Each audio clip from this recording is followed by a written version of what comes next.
माझं नाव राजेंद्र माधवदास गुजराती. माझ्या फर्मचं नाव आहे Govindas and sons, M Govindas and sons आणि तृप्तिफोड. अशा माझ्या 3 व्यावसायिक फर्म्स आहेत. आणि जनता बँकेपाशी आमचा संबंध कमीत कमी आता 40 ते 50 वर्षांचा संबंध आहे. त्यामुळे जनता बँकेचे आम्ही बरेच जुने ग्राहक आहोत.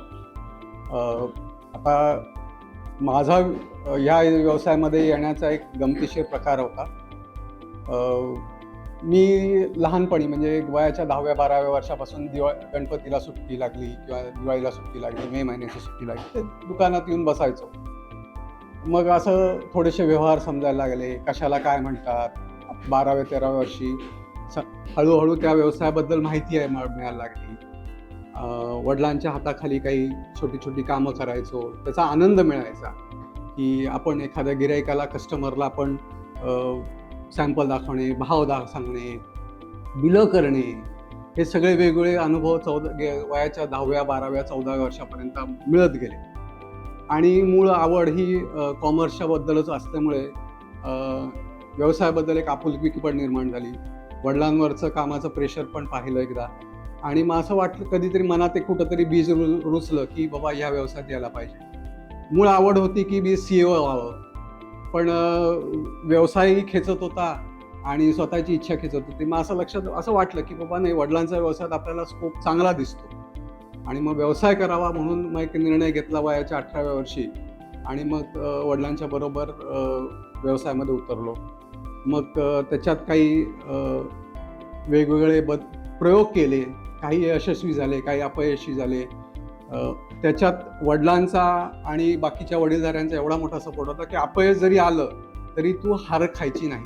त्यांनी एक खूप चांगला सपोर्ट दिला आणि जे काही हळूहळू बदल घडत गेले आणि ह्या बदलांमुळे आमचा व्यवसाय कंटिन्युअस लेवलवरती दरवर्षी वाढत गेला. आणि ह्या व्यवसायाबद्दल मग एक इन डेप्थ अनुभव येत गेला.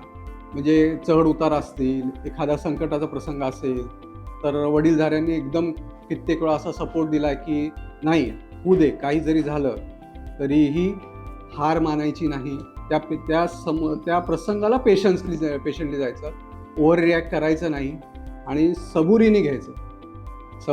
पेशन्स आणि सबुरी याच्यामुळे तुमच्या व्यवसायाला कधीही वृद्धिंगतच होतो. तुमचा व्यवसाय कधीही तुम्हाला मागं यायची गरज पडत नाही आणि व्यवसायात तुम्ही अगदी ठामपणे आणि आत्मविश्वासाने पुढे जाऊ शकता.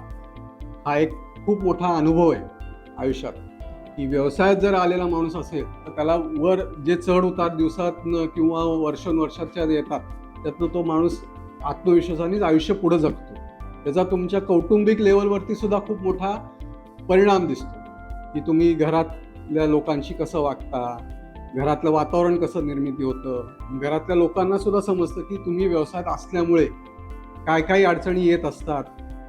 त्या अडचणींवरती ती लोक सुद्धा तुम्हाला सपोर्ट करून एक टीम वर्क तयार होतं. म्हणजे घरची मुलं असोत, आपली धर्मपत्नी असो, हे सगळे त्या व्यवसायाशी काही कारणाने निगडीत होतात आणि तो व्यवसाय मग तसा पुढे सरकत जातो आणि मग त्याचा एक आनंद वेगळा मिळतो तुम्हाला.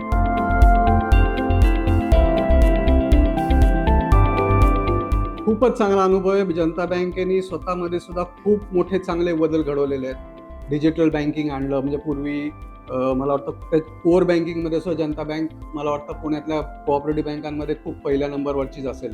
पहिल्या 2-3 नंबरमध्ये कोर बँकिंगमध्ये आली. सगळ्या ब्रांचेस इंटरलिंक केल्या. एका ब्रँचमध्ये पैसे भरा, दुसऱ्या ब्रँचमध्ये ते क्रिएट होईल, ही संकल्पना पण खूप चांगली त्यांनी राबवली.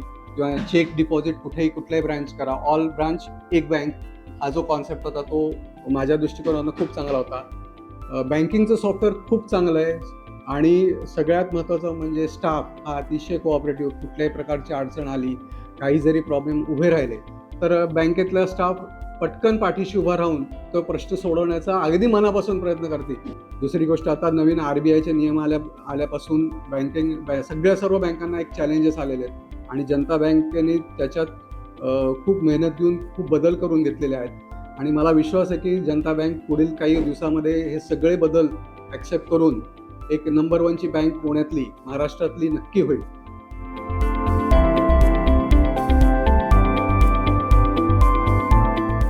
नवीन पिढीला संदेश म्हणजे आता बघा चॅलेंजिंग वर्ल्ड आहे, अख्खं जग जवळपास एकत्र आलेलं आहे, AI चा बदल आहे, तो चॅलेंज आहे.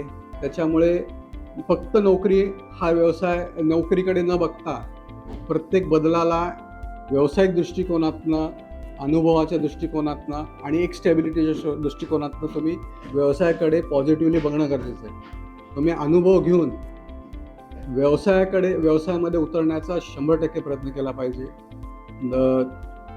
यश अपयशाला न घाबरता प्रत्येकाने स्वतःच्या पायावरती उभा राहून एक स्थिर इकॉनॉमीकडे बघण्याचा प्रयत्न केला पाहिजे. स्वतःची इकॉनॉमी असो, आपल्या राष्ट्राची इकॉनॉमी असो, त्याच्याकडे एक आपलं स्वतःचं कॉन्ट्रीब्युशन केलं पाहिजे आणि हे होऊ शकतं. आजची पिढी अतिशय इंटेलिजंट आहे, त्यांना फक्त मार्गदर्शनाची गरज आहे आणि योग्य मार्गदर्शन मिळालं तर त्यांच्यामध्ये ही ताकदही आहे की ते स्वतःचा व्यवसाय मोठ्या प्रमाणात उभे करू शकतात. असे खूप उदाहरणंही आता नवीन येत आहेत, नवीन स्टार्टअप्स डेव्हलप होत आहेत. त्याच्यामुळे येणारा काळ हा व्यवसायाचाच आहे आणि स्वयंपूर्ण व्यवसाय करणाऱ्यांचेच पुढे दिवस आहेत.